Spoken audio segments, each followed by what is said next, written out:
Hello students, हम MSc pre की physical chemistry पढ़ रहे थे। इस फिजिकल केमिस्ट्री में मैं आप लोगों को यूनिट 4 सरफेस केमिस्ट्री पढ़ा रही थी।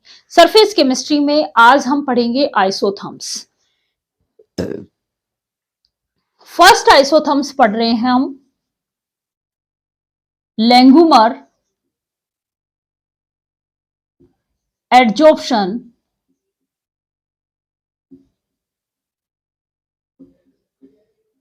आइसोथर्म्स। इस आइसोथर्म्स में हम जो स्टडी करेंगे वो करेंगे गैस का adsorption, gas adsorption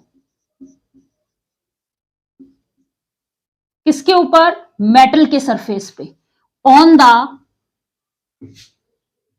metal surface. और मेटल के सरफेस पे ये जो एडजॉर्प्शन होता है ये कहां तक होता है? मोनोलेयर तक। क्लियर? तो gas adsorption on the metal surface as monolayer. तो हम कह सकते हैं कि ये जो थ्योरम है लैंगुमर एडजॉर्प्शन आइसोथर्म्स, ये केवल और केवल मोनोलेयर एडजॉर्प्शन प्रोसेस तक के लिए ही अप्लीकेबल है। मैंने क्या कहा कि ये केवल मोनोलेयर एडजॉर्प्शन प्रोसेस के लिए ही अप्लीकेबल है। हम सबसे पहले इस थ्योरम के क्या पढ़ेंगे? अजम्पशंस पढ़ेंगे कि इसमें इन्होंने क्या अज्यूम किया था।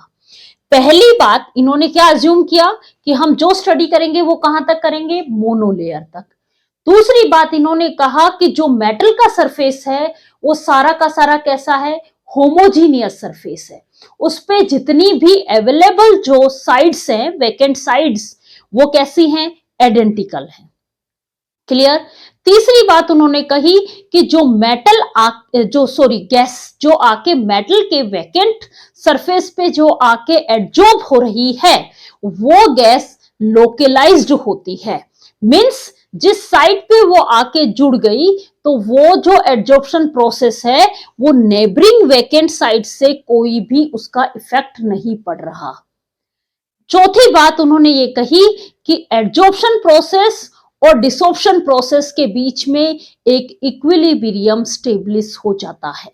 तो सबसे पहले मैं आप लोगों को लैंगुमर एडजॉर्प्शन आइसोथर्म्स के अजम्पशंस बता रही हूं। पहला अजम्पशंस, इस थ्योरी के अकॉर्डिंग जो एडजॉर्प्शन हो रहा है गैस का सॉलिड के सरफेस के ऊपर वो कहां तक है? Monolayer. Clear? Due to adsorption of gas on solid surface, solid में हम metal surface भी कह सकते हैं, is formed a monolayer। क्या बना रहे हैं वो? मोनोलेयर बना रहे हैं। इसलिए दिस थ्योरम या this isotherms is applicable only for monolayer adsorption. ये केवल और केवल मोनोलेयर एडजॉर्प्शन प्रोसेस पे ही अप्लीकेबल होगी।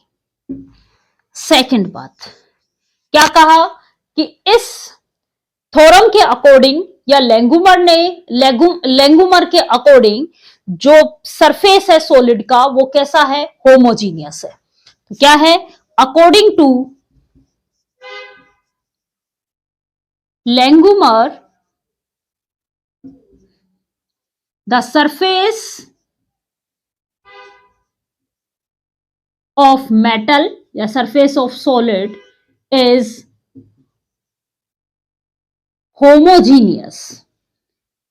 It means all जो साइड्स हैं, जितनी भी साइड्स अवेलेबल हैं वो सारी की सारी साइड्स कैसी होंगी? आइडेंटिकल। क्योंकि क्या बोला हमने? होमोजीनियस है। It means all sides are identical.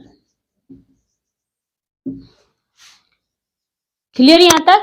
दूसरा assumptions clear.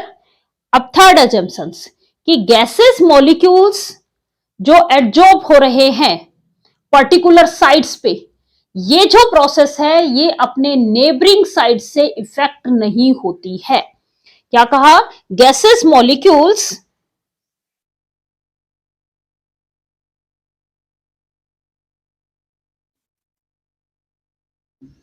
Adsorb at a particular vacant site,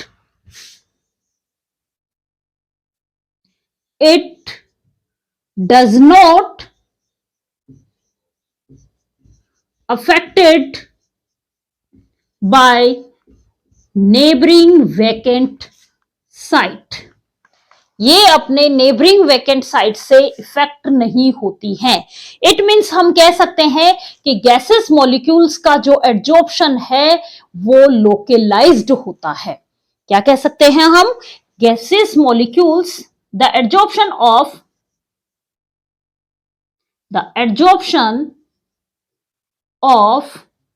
gaseous molecules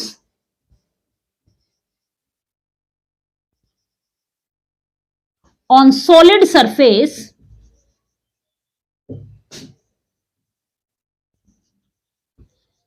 are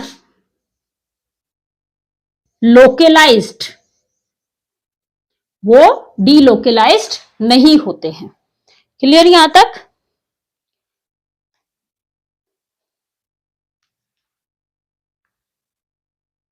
फिर उन्होंने अज्यूम किया कि एडजॉर्प्शन प्रोसेस और डिसॉर्प्शन प्रोसेस के बीच एक इक्विलिब्रियम स्टेब्लिश हो जाता है। तो अगला अजम्पशंस क्या है?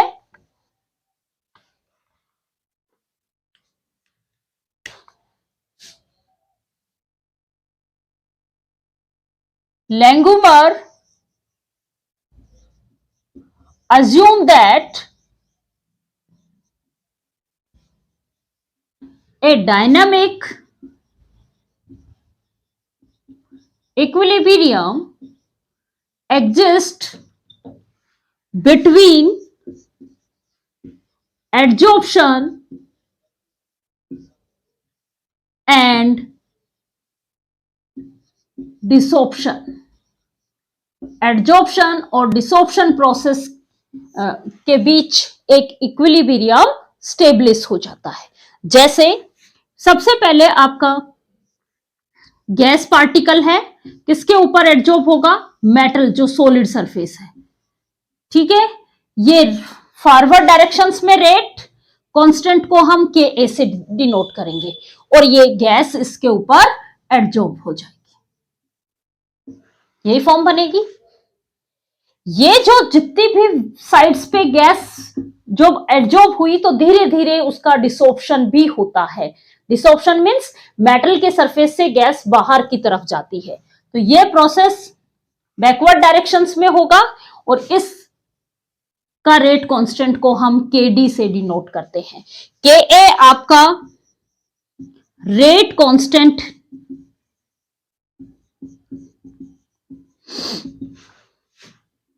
Of adsorption process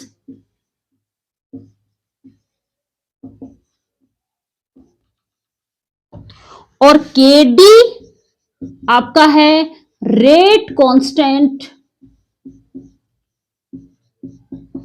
of desorption process.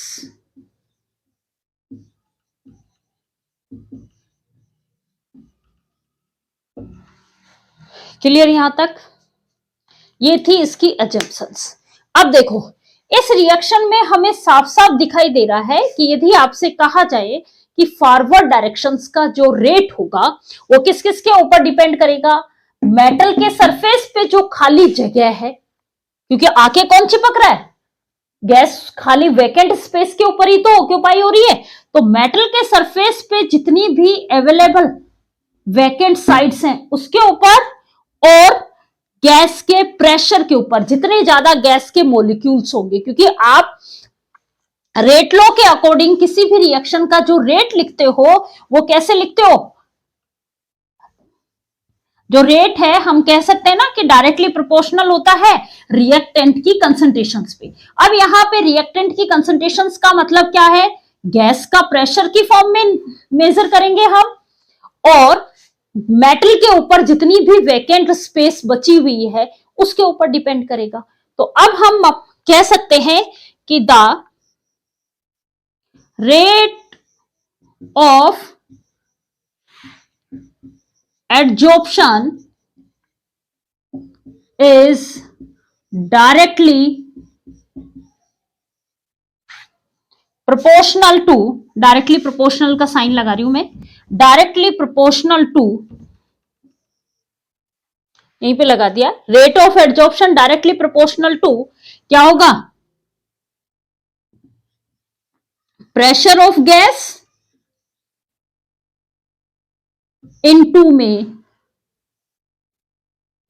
Available vacant sites.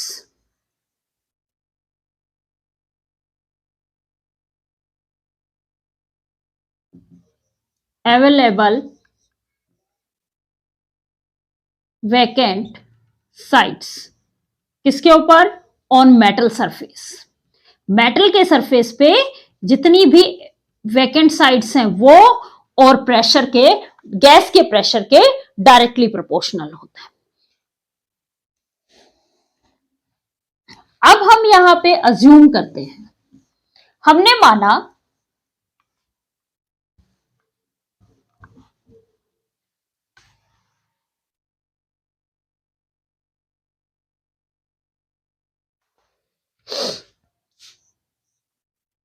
Total number of vacant sites. कब, जब एडजॉर्प्शन नहीं था, एडजॉर्प्शन से पहले,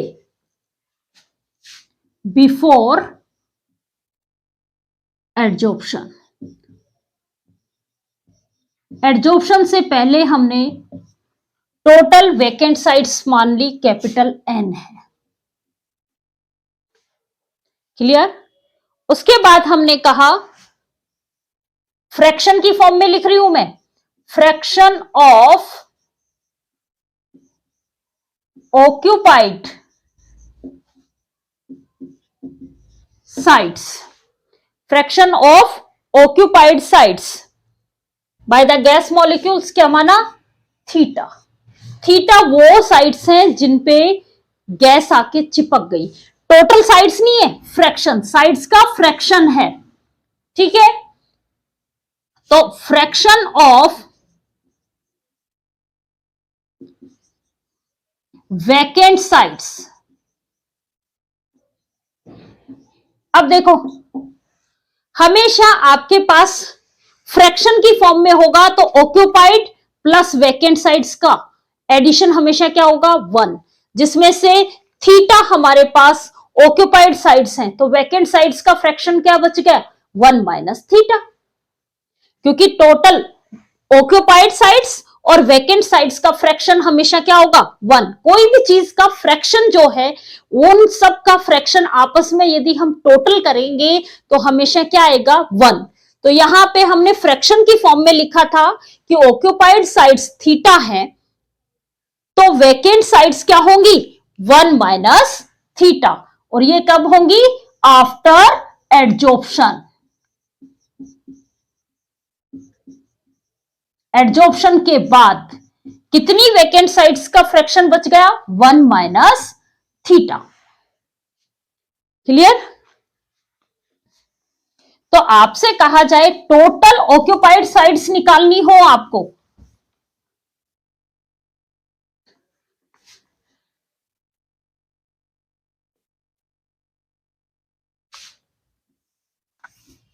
ये जो थीटा है ये आपका होता है नंबर ऑफ ऑक्यूपाइड साइट्स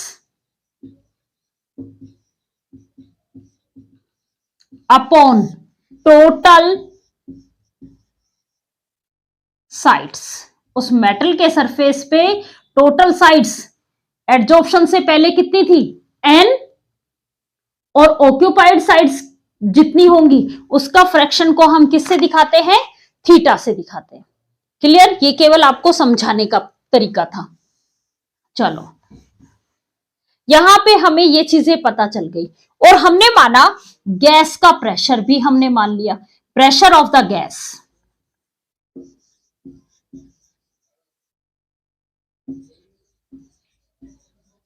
वो क्या मान लिया हमने, P।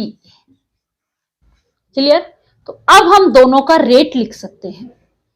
रेट ऑफ फॉरवर्ड या rate of adsorption, forward direction में कौन था, एडजॉर्प्शन प्रोसेस ही तो हो रही थी। तो हम पहले बात करते हैं रेट ऑफ एडजॉर्प्शन, जिसको हम RA से डिनोट करेंगे।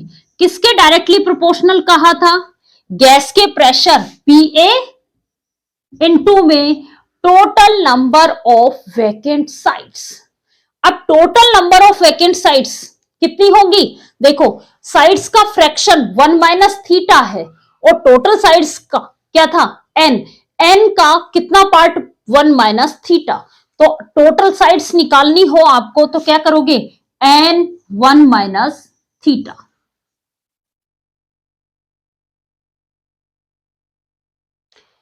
क्लियर यहां तक? अब रेट कांस्टेंट प्रोपोर्शनल साइन को हटाने के लिए हम क्या यूज करते हैं, कोई कांस्टेंट जिसको रेट कांस्टेंट कहा। तो एडजॉर्प्शन का रेट कांस्टेंट क्या है, KA equal to KA PA n 1 minus theta, equation number 1। अब हम बात कर रहे हैं रेट ऑफ डिसॉर्प्शन। कौन से रेट की, बैकवर्ड डायरेक्शंस के रेट की।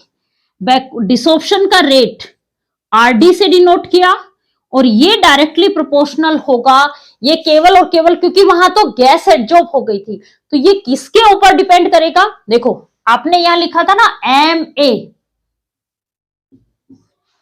इनकी कंसंट्रेशंस। ये MA का मतलब क्या है, ऑक्यूपाइड साइड्स हैं उनकी कंसंट्रेशंस पे डिपेंड करेगा। जितनी ऑक्यूपाइड साइड्स होंगी उतना ही ज्यादा डिसॉर्प्शन होगा। तो ये RD डायरेक्टली प्रोपोर्शनल किसके होगा, ऑक्यूपाइड साइड्स। ऑक्यूपाइड साइड्स का फ्रैक्शन क्या था, थीटा। तो टोटल ऑक्यूपाइड साइड्स कितनी होंगी, n थीटा। इस प्रोपोर्शनल साइन को हटाने के लिए वही रेट कांस्टेंट काम में लेंगे। तो कौन सा, डिसॉर्प्शन का रेट कांस्टेंट क्या था, KD n थीटा। ये इक्वेशन नंबर 2 हो गई। इक्विलिब्रियम प्रोसेस में हम क्या कहते हैं, फॉरवर्ड डायरेक्शंस का रेट और बैकवर्ड डायरेक्शंस का रेट क्या होता है, इक्वल होता है। तो हम इक्विलिब्रियम पोजीशन लगा दें। हमने कहा था ना कि एक टाइम ऐसा आता है जहां पे एडजॉर्प्शन और डिसॉर्प्शन प्रोसेस क्या हो जाती है, इक्वल हो जाती है, उनके बीच एक इक्विलिब्रियम स्टेब्लिश हो जाता है। तो हम बात कर रहे हैं इक्विलिब्रियम की। एट इक्विलिब्रियम क्या होगा, रेट ऑफ एडजॉर्प्शन किसके इक्वल होगा, rate of desorption. Rate of adsorption ये रहा, क्या है, KA PA n 1 minus theta equal to rate of desorption क्या था, KD n थीटा। n से n कैंसिल आउट, n से n क्या हो गया, कैंसिल आउट। अब मुझे ये बताओ इक्विलिब्रियम रेट कांस्टेंट क्या होता है, इक्विलिब्रियम रेट कांस्टेंट की फॉर्म में निकालें। इक्विलिब्रियम रेट कांस्टेंट आपका क्या होता है, इक्विलिब्रियम रेट कांस्टेंट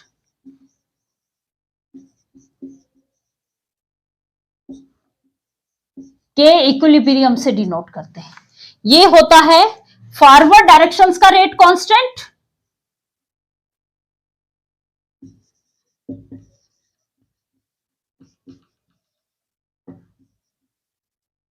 और फॉरवर्ड डायरेक्शंस का रेट कांस्टेंट यहां पे क्या है, फॉरवर्ड में कौन हो रहा है, एडजॉर्प्शन। तो यहां पे तो ऊपर आ जाएगा एडजॉर्प्शन का रेट कांस्टेंट के ए, और नीचे क्या आ जाएगा के डी। बैकवर्ड डायरेक्शंस का रेट कांस्टेंट वो क्या है, के डी। अब देखो इसको इस फॉर्म में बनाना है, मैं क्या करूंगी, यहां से ये जो आपका के डी है ये इसके नीचे ले जाओ, तो आपकी इक्वेशन क्या बन गई, K A upon K D, P A 1 minus theta equal to क्या हो गया, केवल यहां तो क्या बच गया अब, थीटा। के ए अपॉन के डी क्या होगा, फॉरवर्ड डायरेक्शंस का rate constant upon backward directions का रेट कांस्टेंट, क्या होगा, के इक्विलिब्रियम, इक्विलिब्रियम रेट कांस्टेंट। तो यहां पे तो क्या आ जाएगा हमारा, ये तो क्या बन गया, के इक्विलिब्रियम, फिर क्या है, P A 1 minus theta is equal to theta.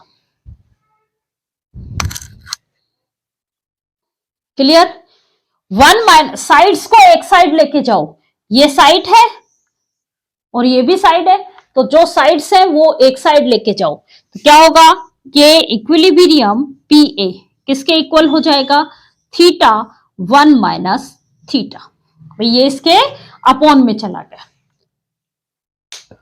इस इक्वेशंस को नंबर दे दो आप 3। अब हम इस इक्वेशंस का करेंगे रेसिप्रोकल, इक्वेशन नंबर 3 का हम क्या करेंगे, रेसिप्रोकल।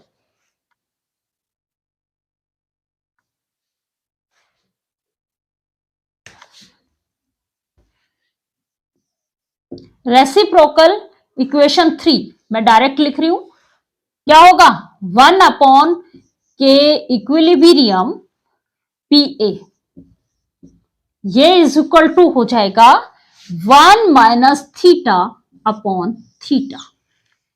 क्लियर, अब एक बार इस थीटा को 1 के नीचे लिखेंगे, फिर माइनस लगाएंगे, फिर इस थीटा को थीटा के नीचे लिखेंगे।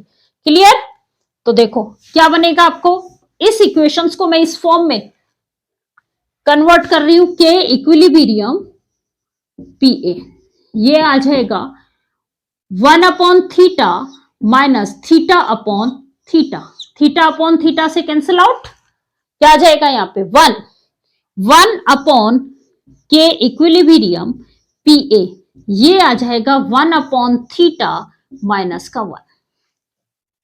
इस 1 को उठा के इस साइड लेके जाओ, जैसे ही आप यहां पे लेके जाओगे ये माइनस का था प्लस में कन्वर्ट हो गया, मीन्स ये आएगा 1 अपॉन के इक्विलिब्रियम पी ए प्लस का 1 इक्वल टू 1 अपॉन थीटा, ये एलसीएम आ जाएगा, के इक्विलिब्रियम पी ए एलसीएम आ गया 1 प्लस, यहां पे क्या बन जाएगा, के इक्विलिब्रियम पी ए। क्लियर, और ये हो जाएगा इक्वल टू 1 अपॉन थीटा। इस इक्वेशंस को नंबर 4 दे दो। अब वापस से हम इस इक्वेशंस का क्या कर देंगे, रेसिप्रोकल। इस इक्वेशंस का वापस से हम क्या कर रहे हैं, रेसिप्रोकल। इक्वेशन नंबर 4 का हम क्या करेंगे, रेसिप्रोकल। तो देखो के इक्विलिब्रियम पी ए ऊपर आ जाएगा और 1 प्लस के इक्विलिब्रियम पी ए नीचे आ जाएगा, मीन्स ये इक्वेशन ऐसे बन जाएगी, के इक्विलिब्रियम पी ए अपॉन 1 प्लस के इक्विलिब्रियम पी ए किसके इक्वल बन जाएगा, थीटा। ये इक्वेशन हमारी क्या कहलाती है, लैंगुमर एडजॉर्प्शन आइसोथर्म इक्वेशन। अब यहां पे हम कंडीशन लगाएंगे प्रेशर की। क्लियर, हम यहां पे 3 कंडीशंस क्रिएट करवाएंगे, एट लो प्रेशर,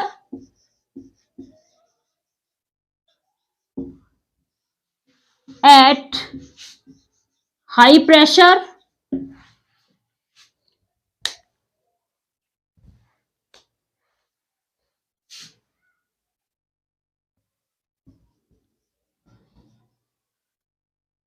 और तीसरा मॉडरेट प्रेशर।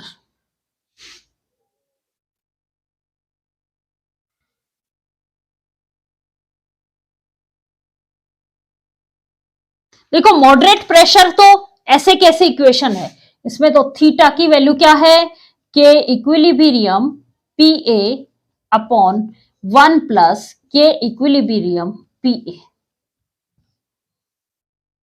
यहां पे जो रिएक्शन का रेट है उसमें ऊपर भी पी ए है, मीन्स गैसेस के प्रेशर का 1 पावर है, और नीचे भी गैसेस के प्रेशर का 1 पावर है।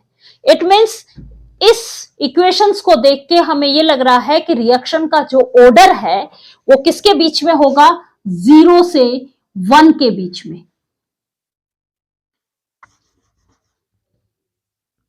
ऑर्डर ऑफ रिएक्शन किसके, विद रेस्पेक्ट टू प्रेशर।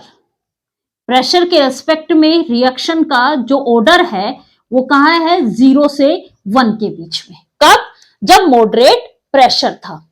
लेकिन जब हम बात करें बहुत ही लो प्रेशर है, उस केस में के इक्विलिब्रियम पी ए, इन दोनों का प्रोडक्ट जो है वो 1 से कम हो जाएगा, 1 से क्या हो जाएगा, कम हो जाएगा। तो हम कह सकते हैं क्या, जब किसी भी 1 में जब बहुत ही छोटी वैल्यू ऐड करेंगे तो ऑलमोस्ट किसके इक्वल मिलेगा हमें, 1 के इक्वल।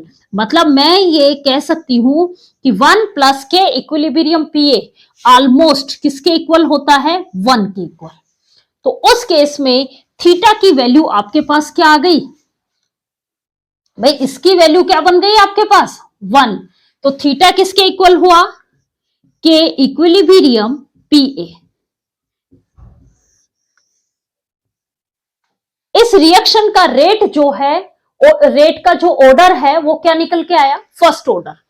किसके रेस्पेक्ट में, गैसेस के प्रेशर के रेस्पेक्ट में। हम कह सकते हैं order of reaction with respect to pressure of gases is 1। First order की रिएक्शन निकल के आ गई, क्लियर। अब हम बात कर रहे हैं एट हाई प्रेशर। जब प्रेशर बहुत ज्यादा हाई होगा तो हम कह सकते हैं कि के इक्विलिब्रियम पीए की वैल्यू 1 से बहुत ज्यादा ग्रेटर है। तो जब बड़ी वैल्यू में 1 ऐड करते हैं तो ऑलमोस्ट उसी के बराबर आ जाती है। जैसे आपको कहा जाए 1000 में 1 ऐड किया तो आप कह सकते हो कि 1000 ही वैल्यू आएगी, ऑलमोस्ट 1000 के इक्वल वैल्यू। तो हम कह सकते हैं कि के इक्विलिब्रियम पी ए प्लस 1, इसकी वैल्यू किसके अप्रोक्सीमेट हो गई, के इक्विलिब्रियम पी ए के बराबर। जैसे ही मैंने ये वैल्यू रखी तो ऊपर तो के इक्विलिब्रियम पी ए था ही हमारा, और 1 प्लस के इक्विलिब्रियम पी ए को मैंने क्या बना दिया, K equilibrium P A is equal to theta. इससे ये कैंसिल आउट, मीन्स थीटा की वैल्यू क्या आ गई, 1। और ये किसकी तरह है, कांस्टेंट। 1 क्या है आपका, कांस्टेंट। तो हम कह सकते हैं कि हाई प्रेशर के ऊपर जो एड्जॉर्प्शंस का जो रेट है वो 0 ऑर्डर का होता है। ऑर्डर ऑफ रिएक्शन किसके, with respect to pressure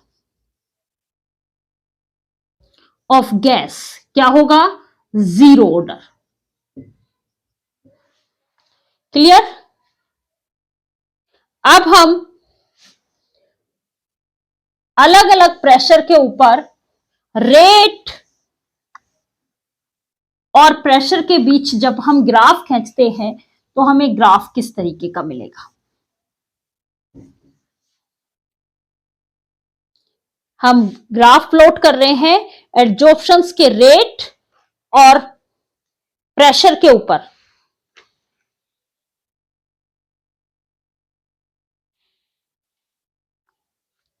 P A और रेट, रेट मीन्स थीटा। कैसा आया, इनिशियली आपका फर्स्ट ऑर्डर का था लो प्रेशर के ऊपर, फर्स्ट ऑर्डर का ग्राफ हमें ऐसे मिलेगा, धीरे धीरे मॉडरेट में 0 to 1 के बीच में था और हाई प्रेशर पे ये 1 की फॉर्म में हो गया। 1 की फॉर्म में होगा मींस प्रेशर को चेंज करने पे रिएक्शन के रेट पे कोई भी चेंजेस नहीं आते। यहां पे ये कौन से ऑर्डर का है, 0 ऑर्डर, मींस यहां पे थीटा की वैल्यू जाके क्या हो गई थी, 1। ये आपका मॉडरेट है,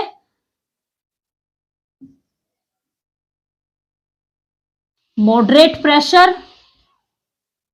उस केस में जो ऑर्डर था रिएक्शन का, ऑर्डर ऑफ रिएक्शन वो क्या था, 0 to 1। थीटा की वैल्यू आई क्या थी, के इक्विलिब्रियम पी ए अपॉन 1 प्लस के इक्विलिब्रियम पी ए। और यहां पे जब बहुत ही लो प्रेशर था, लो प्रेशर के ऊपर रिएक्शन का ऑर्डर क्या निकल के आया था हमारा, first order, order of reaction क्या था, फर्स्ट ऑर्डर। और थीटा की वैल्यू आपके पास क्या आ गई थी, के इक्विलिब्रियम पी ए।